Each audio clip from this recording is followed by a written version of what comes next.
من الشیطان الرجیم بسم اللہ الرحمن الرحیم وما نتنزل الا بامر ربک له ما بین ایدینا وما خلفنا وما بین ذلک وما کان ربک نسیا رب السماوات والارض وما بینہما فاعبدہ واصطبر لعبادتہ هل تعلم له سميا.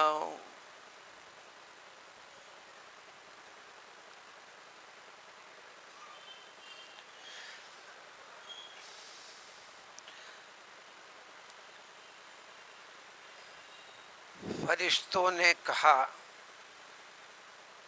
پیغمبر صلی اللہ علیہ وسلم کی زندگی میں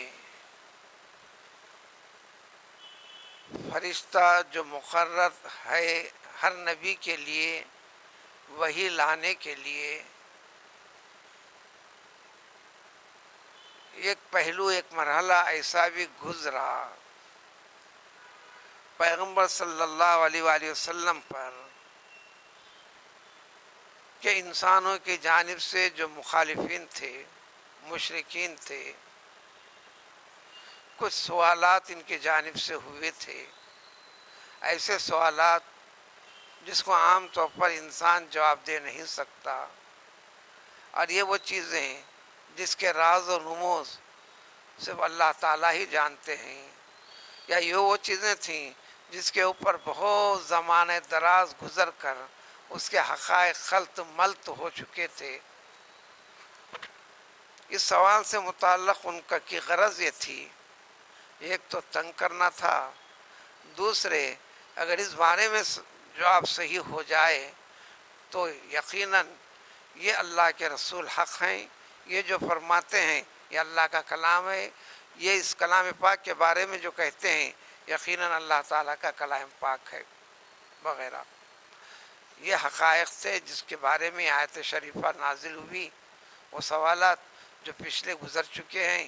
انسان کی روح کی حقیقت کیا ہے، اصحاب کہف کی تعداد، اور ایگزیکٹ کتنے سال تک یہ نیند کی حالت میں اس دنیا کے اندر لوگوں سے دور رہے، لوگوں کی نظریں ان پر نہیں پڑیں، اگر نظر پڑی تو کسی کو ہمت آگے بڑھنے کی نہیں ہوئی، اور خود ان کو پتہ نہیں رہا۔ پھر زمانے دراز کے بعد اللہ تعالیٰ نے ان کا سامنا لوگوں کے سامنے کروا دیا۔ ان لوگوں نے سمجھا چند سال چند دن گزرے ہوں گے یا ایک آدھ دن کی بات ہوں گی، حقیقت کا جب پتہ چلا تو کئی حکومتیں گزر چکی تھیں، بلکہ نسلیں بھی گزر چکی تھیں۔ ساری تفصیل کو بتا کر اللہ نے وضاحت فرمایا کوئی 309 برس، 300 سال، چاند کے مہینوں کے لحاظ سے 309 برس، 300 سال اور 9 سال، جنہیں بغیر کھلا کے بغیر پلا کے صحت و عافیت کے ساتھ رکھنے والی ذات اللہ تعالیٰ کی، ان چیزوں کا ذکر کر کے آج کے اس مفہوم میں ہے کہ دین جس چیز کا نام ہے، ایمان اس کی حقیقت جو ہے، اس کلام پاک کی حقیقت، انبیاء کرام علیہ السلام نے حقائق خداوندی جو ذکر فرما دیے ہیں، اور اس پر قائم اور باقی رہنے والوں کے مخالفت میں، ان کے دین کے بارے میں، اس دین کی حقیقت کے بارے میں، دنیا اور دنیا والوں کی مخالفت، شیطانی بہکاوے، شیطانی خیالات رکھنے والے، یہ جو رکاوٹ کا ذریعہ بنتے ہیں، اس سے انسان پریشان ہونے نہ پائے، مسلمان خاص طور پر ایسے حالات میں اپنے آپ کو مضبوطی کے ساتھ ٹکا دے۔ چنانچہ ارشاد ہے، اور اس وقت تو فرشتوں کا بھی ذکر ہے جو پیغمبر صلی اللہ علیہ وسلم کی آمد و رفت کا تھا، تاخیر کی وجہ دریافت کرنے پر فرشتے نے کہہ دیا کہ ہماری آمد و رفت اللہ کے حکم کے تابع ہے، یہ اصل چیز ہے، مقصد ہے۔ اس کے علاوہ بھی سابقہ مضمون جو اس آیت سے اوپر گزر چکا ہے، جنت میں داخل کیے جانے کا، ایسے لوگ جو اپنی زندگی میں ایمان رکھتے ہوئے کمزوریاں پیدا کر لی گئی تھیں، جھوٹے دعوے میں تھے، بات سمجھ میں آ گئی، توبہ کر لیے، ایمان کی اصلاح کر لیے، تو پھر اللہ تعالیٰ ان کو جنت اور جنت کی نعمتیں اور جنت کو وراثت ان کو حق بنا کر دے دے گا، تو ان کا اعزاز و اکرام جنت میں ہوتا رہے گا۔ تو اعزاز و اکرام میں فرشتے ان کے پاس آتے جاتے رہیں گے، تو فرشتے یہ عرض کریں گے، اے جنتیوں، ہم اپنی طرف سے اپنی مرضی سے تمہارے پاس نہیں آتے، ہم کو ہمارے اور تمہارے رب نے، مالک نے، اللہ تعالیٰ نے ہم کو پابند کر کے رکھا ہے تمہارا اعزاز بڑھانے کے لیے، تمہیں ہمیشہ ہر وقت سلام کرتے ہوئے تمہاری عزت بڑھانے کے لیے۔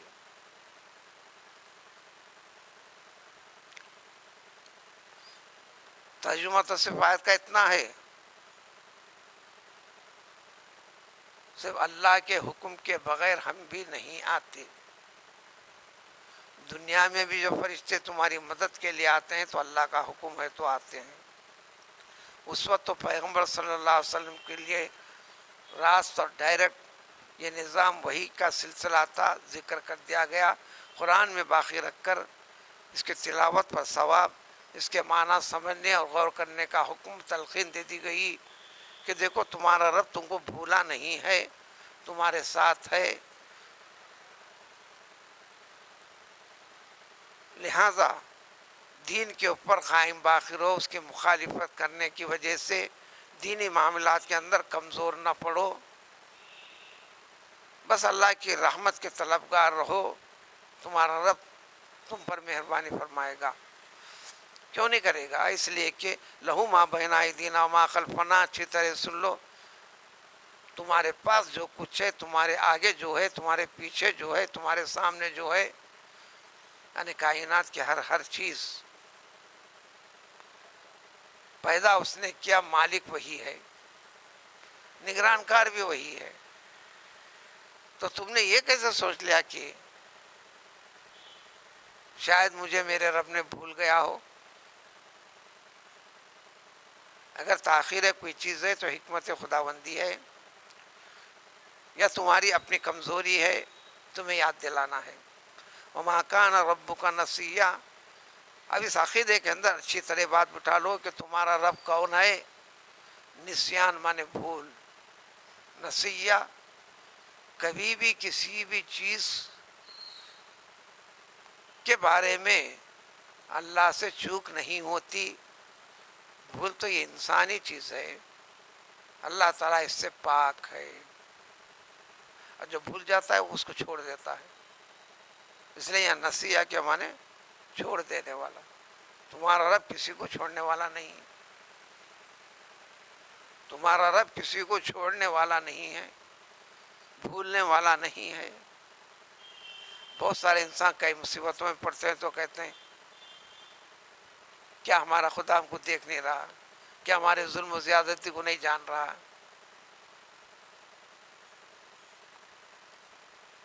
بے صبری والی کیفیت میں بہت کچھ کہتا ہے انسان، اس کو راحت ہے تو سمجھا کہ ساری دنیا راحت میں، اس پر مصیبت ہے تو سمجھ لیتا ہے کہ ساری دنیا مصیبت میں، ہر چیز کا معیار وہ اپنے اوپر قائم کر لیتا ہے۔ لیکن اللہ تعالیٰ کی ذات سے کائنات کی کوئی چیز بھی چھٹی ہوئی نہیں ہے۔ رب السماوات والارض، اس لیے کہ تمہارا رب وہ ہے جو تمام آسمانوں کا مالک ہے۔ رب کے معنی مالک کے آتے ہیں، رب کے معنی ایسا مالک اس کی ہر چیز کی ضرورت سے پوری طرح واقف، ایک لمحے بھر کے بھی، ایک سیکنڈ کے لیے بھی اس سے غافل نہیں ہے۔ کئی انبیاء کرام علیہ الصلوۃ والسلام میں اس بارے میں کئی چیزیں پوچھی بھی، وضاحت بھی کر دی گئی۔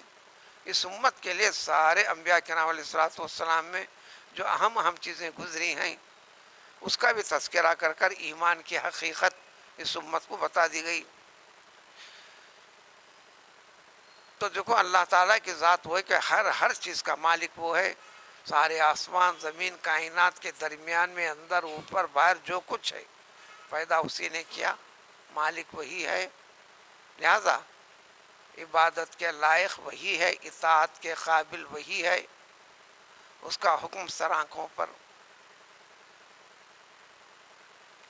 لیکن کبھی اللہ کے فرشتے رحمت سے دور ہوتے ہیں تو تم میں کچھ خرابیاں ہوتی ہیں۔ اس آیت کے شریفہ کے تحت کئی واقعات ہیں، احادیث ہیں۔ جب اس کے ایک زمانے کے بعد 15 تا 40 دن کی روایتیں تفصیل ملتی ہیں کہ جبریل امین علیہ الصلوۃ والسلام کی آمد رکی ہوئی تھی۔ جبریل نے کہہ دیا، اللہ نے روکا، ہم رکے، اللہ بھیجا، ہم آئے۔ فرشتوں کی دوری کی ایک وجہ بھی ہوتی ہے، یہ سمجھ لو۔ فرشتے نے یہ بھی کہا، بھلا ہم تم ایمان والوں کے پاس کیسے آئیں جی؟ تم میں سے بعض لوگ ایسے ہیں منہ کی صفائی نہیں رکھتے، وہ مسواک کا لفظ ہے، اپنے مونچھ بڑے بڑے چھوڑ رکھتے ہیں، مونچھ کی کٹنگ نہیں کرتے۔ دین کے اندر مونچھ رکھنا ہے، چھوٹے کرنا ہے، کاٹنا ہے، حکم یہ ہے۔ اس کے خلاف کوئی کر رہا ہے، 20 چیزیں خلاف کر رہا ہے۔ ایک ایک چیز کو ڈھونڈے، تلاش کریں، دین سے دور دور کا تعلق نہیں۔ مروچین کی عادت بنی ہوئے، یہ ہم صرف سن سکتے ہیں، دماغ کے اندر اتار نہیں سکتے، ہم کر نہیں سکتے۔ پوری طرح صاف کر دینا یہ حکم نہیں ہے، یہ حکم نہیں ہے۔ مونچھ کو بڑھانا حکم نہیں ہے، مونچھ کو صاف بھی نہیں کرنا، مونچھ کو لمبی بھی نہیں چھوڑنا، مونچھ کو کترنا، چھوٹی چھوٹی کرنا، داڑھی کو بڑھانا،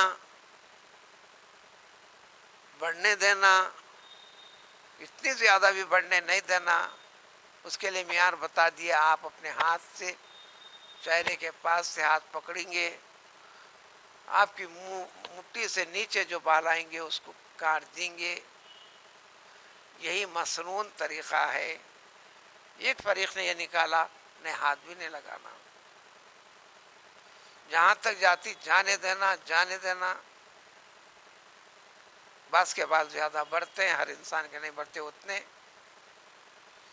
ایک صاحب اتنا لمبا چھوڑ دیے کہ اس کی حفاظت کے لیے اپنی داڑھی کو لے کر کمر کا ایک پھیرا لیتے تھے، پھر گھیٹی ڈال کے رکھتے تھے۔ بڑا حدیث میں ہے کہ مونچھ کترتے نہیں، غسل کی صفائی کرتے نہیں، اپنے براجم کو احتیاط کے ساتھ دھوتے نہیں۔ دو نام ہیں عربی کے اندر، ایک براجم ہے، ایک رواجب ہے۔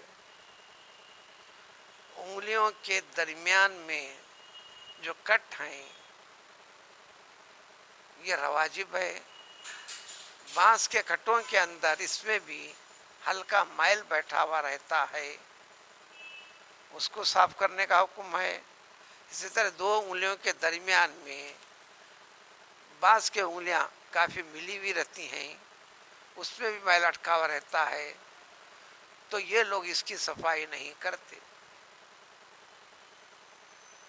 مقصد یہ کہ طہارت کی پوری احتیاط سے کمی والی چیزیں رکھتے ہیں، تو ایسی صورت میں بھی فرشتے نہیں آتے۔ تو اس لیے گھروں کو بھی صاف رکھنے کا حکم ہے، اب یہ چھوٹی چھوٹی چیزوں کا تذکرہ اس لیے ہے، کبھی تو آپ کو غسل کی ضرورت پڑتی ہے. غسل اس کو کہتے ہیں پورے بدن کا بال برابر حصہ بھی سوکھا نہیں رہنا، پانی پہنچنا.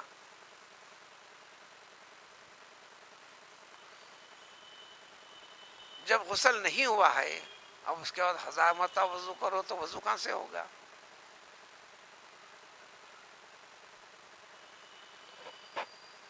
تو پاک والی چیزیں، اس لیے نماز کے لیے مسواک کو اہمیت، مجبوری میں مسواک نہ ہونے پر انگلی وغیرہ کا استعمال کر کر جتنا ہو سکتا ہے اپنی طاقت کے مطابق منہ کو صاف کر کے آنا.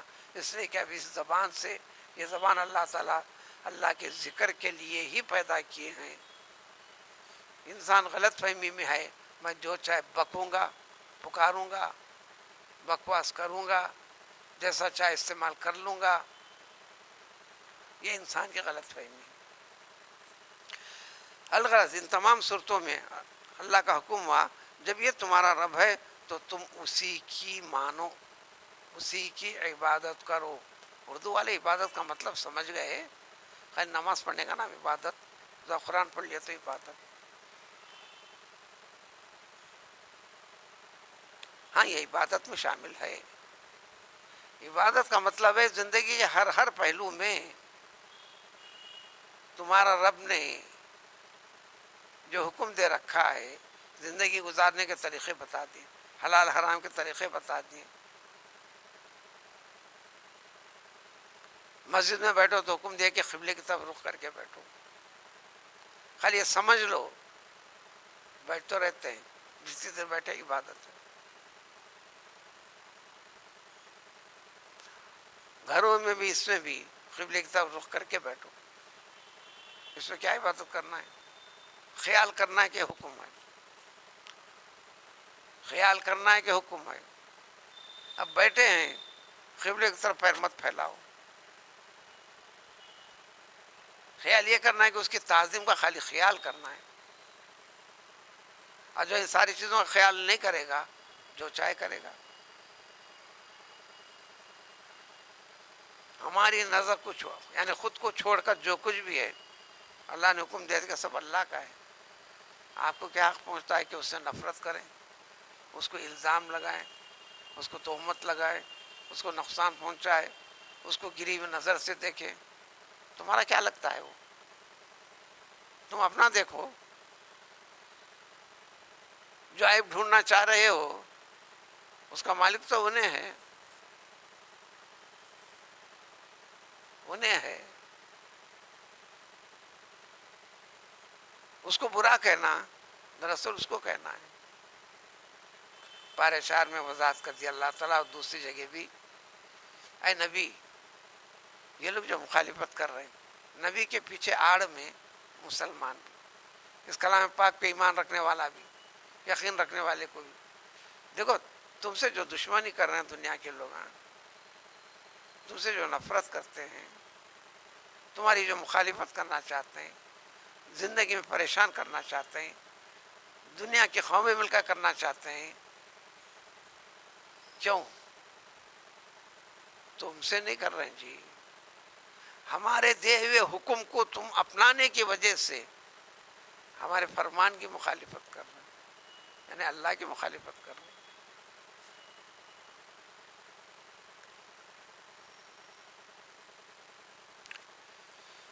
تو اللہ نے حکم دیا کہ دیکھو لہذا تم اسی کی عبادت کرو، اس کے اوپر ثابت قدر اپنے آپ کو مضبوطی کے ساتھ جما دو. کوئی ہٹا رہا ہے مت ہٹو، کوئی مخالفت کر رہا ہے پرواہ مت کرو، کوئی دنیا سے محروم کر رہا ہے پرواہ مت کرو. مصیبت آئیں گے نا، جھیلو. مر جاؤں گا نا، مصیبت نہیں تو نہیں مرو گے، مصیبت نہیں ہے تو مرو گے نہیں.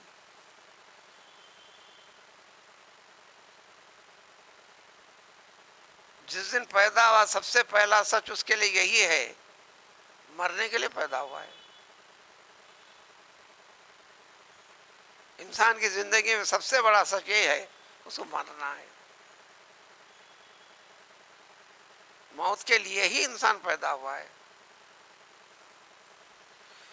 حل تعلم لہ سمیع، یہ بڑا جملہ ہے.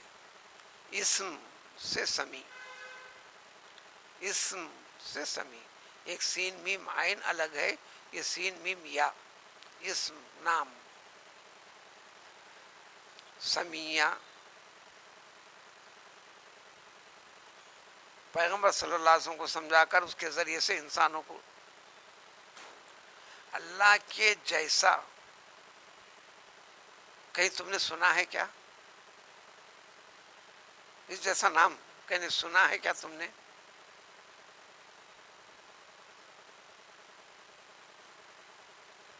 قلم، قاف لام میم یہ لفظ ہے کہاں؟ کس کو کہتے ہیں قلم؟ قلم کو سامنے لا کر پیش کر دیے تو یہ اصل قلم ہوا. یہ قلم کو بتانے والی چیز، اشارہ دینے والی چیز لفظ قاف لام میم اردو کے لحاظ سے. اب زبانیں بدلتے نہیں. یہ اسم، جو اسم ہوتا ہے اس کا ایک مسمہ ہوتا. یہ ڈھانچہ، یہ مسمہ ہے، یعنی اس کا ایک نام ہے. کیا نام ہے؟ مسجد ہے. مسجد کہاں ہے؟ یہ ڈھانچہ دیکھو. تو اسی طرح اللہ تعالیٰ کا کوئی اسم ہے کیا؟ ایسا نام ہے کیا؟ اگر نام ہے تو بتاؤ، مسمہ بتاؤ.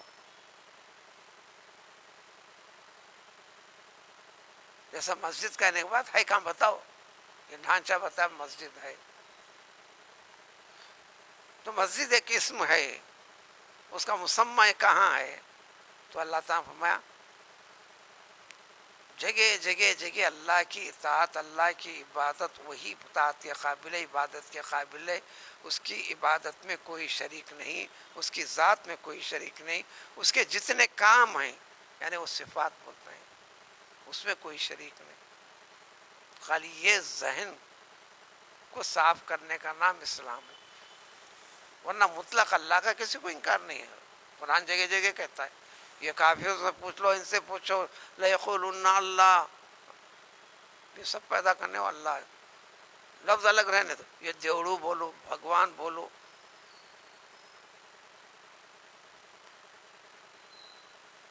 جو نام بولتے بولو. کوئی 3000 زبانوں کا تذکرہ، 3000 شکل کا تلفظ بھی اس میں اللہ اللہ اللہ.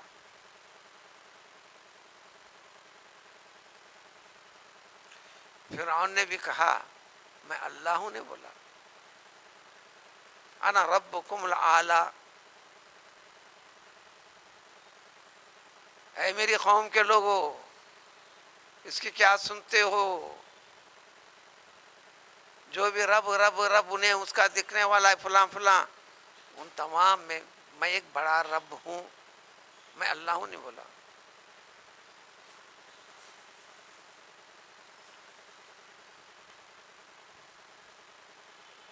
یہ غیبی طاقت قدرت کی بھی عجیب ہے.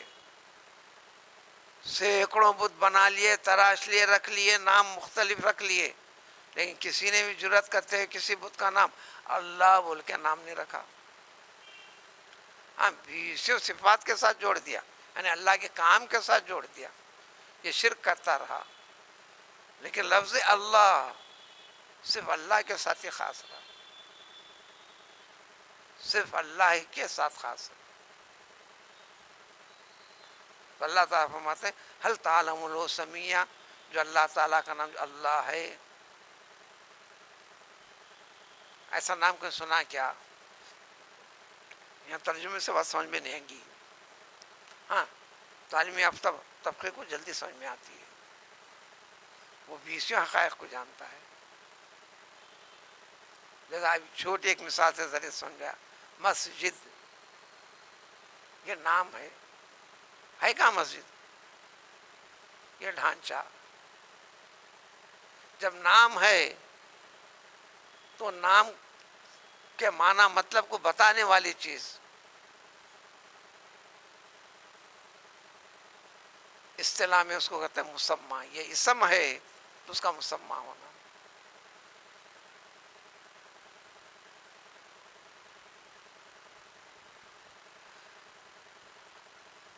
یعنی کسی چیز کا علم ہے تو معلوم ہونا. مسجد یہ علم ہوا، اب یہ سامنے آ گئی، دکھ گئے، یہ معلوم ہوا. جب اسم ہی نہیں ہے تو معلوم بھی نہیں. یعنی مطلب نکاح صرف اللہ ہی ہے. اب قرآن اس کو کئی طرح سے واضح کرتے چلے گا، آگے چلیں گے. لیسا کمثلہ شیء، کسی بھی طریقے سے اس جیسی چیز ہے ہی نہیں. اللہ کی برابری والا ہے ہی نہیں، اللہ کی مشابہت رکھنے والا بھی نہیں، تو پھر شریک کیسے ہے؟ لہذا ایمان والے مسلمانوں، ایمان کو اور مضبوط اور پختہ کرو. پس منظر کو غور کرتے ہوئے ڈائریکٹ نبیوں کے گزرنے کے بعد، زمانے دراز کے بعد دین سے جڑے ہوئے وہ حضرات جن کا دعویٰ دینداری کا ہے، اپنے پیغمبر کے نام کے ساتھ جوڑ بھی ہے، عمل کے اندر دور دراز ہے. ایسی حرکتیں سابقہ امت کے ماننے والوں نے بھی کی، جو فخلف من بعدہم خلف اضاعوا الصلاۃ سے ان آیتوں سے اوپر سے وضاحت کر کے یہاں اختتام تتمہ ہو رہا ہے. یہ چیخنے چلانے دعووں سے چلے گا نہیں. ان طریقوں کو اختیار کرو، دیگر چیزوں کو شریک مت کرو. ایمان والوں کو تاکید ہے کہ ایمان کے لازم والی چیزیں، لوازمات والی چیزوں میں فرق پیدا کر کر ایمان خراب نہ کرو. غیر ایمان کے ساتھ جو جڑے ہوئے ہیں ان کے لیے ان کے ذہنی اعتبار سے سمجھا دیا گیا کہ اللہ نام کی کوئی چیز نام ہی نہیں تو اس کا مسمى کہاں سے ہوگا. لہذا زندگی کے ہر پہلو میں عبادت کا مطلب بڑا مشکل ہے اردو والوں کے لیے. 2 نماز پڑھ لیا، 2 رکعت عبادت کر لیا، 2 قرآن پڑھ لیا عبادت کر لیا، ایسا نہیں. ہر سانس، ہر گھڑی، ہر حرکت، انفرادی زندگی، اجتماعی زندگی، وہ اعمال جو بندے کے رب سے جڑے ہوئے ہیں، وہ اعمال ایک انسان کے انسانوں کے ساتھ جڑے ہوئے ہیں. ہر چیز میں رب العزت نے حکم، اطاعت و فرمانبرداری کا ڈھنگ، طریقہ، سلیقہ یہ قرآن نے بتا دیا. ان تمام چیزوں کے مجموعے کا نام ایمان ہے، جو اللہ کی شناخت کا ہے. رسول اللہ صلی اللہ علیہ وسلم فرمایا وَلِلْإِيمَانِ بِضْعَةٌ وَسَبْعُونَ شُعْبَةً أَعْلَاهَا لَا إِلَهَ إِلَّا اللَّهُ وَأَدْنَاهَا إِمَاطَةُ الْأَذَىٰ عَنِ الطَّرِيقِ صَدَقَةٌ اور كما قال النبی صلی اللہ علیہ وسلم. بھئی ایمان کی تعریف کر کے بتا دو، نہیں مشکلیں نہیں بتا سکتے. ہاں لا الہ الا اللہ پڑھنا، مسلمان ہو گئے بولنا، خالی زبان سے نہیں، وہ دل میں اترنا. سب سے پہلے اقرار، حقیقت کو جاننا لا الہ الا اللہ محمد رسول اللہ سے، پھر زندگی کے ہر پہلو میں جڑتے ہوئے قریب 180 چیزوں کے مجموعے کا نام ایمان ہے. اس کی تکمیل ہو ایک شخص میں تو اب رہا انہیں مسلمان، مومن. آخری طریقہ ہے کسی کو تکلیف کا باعث بننے والی چیز کہیں بھی نظر آ جائے راستے میں، آپ یہ خیال کر کے کہ اس کو تکلیف ہونے نہ پائے اٹھا دیں. یہ آخری حصہ ایمان کا. تو لہذا توحید کے اوپر قائم رہنے، اس کے طریقوں کے اوپر اپنے آپ کو باقی رکھنا ہے. اب آنے والی آیتوں میں ہے، اب انسان یہ سوچتا ہے کہ زندگی کا ایک چیز کا حساب و کتاب آخرت میں دینا ہے. ارے مر جانے کے بعد، سڑنے گل جانے کے بعد، زمین کا حصہ بن جانے کے بعد پھر ہم کو اٹھایا جائیں گا، پھر ہم کو پیدا کر دیا جائیں گا. اس میں تعجب کرتا ہے. اس کے حیرت کو دور کرنے کے طور طریقے اگلی آنے والی آیتوں میں ہیں.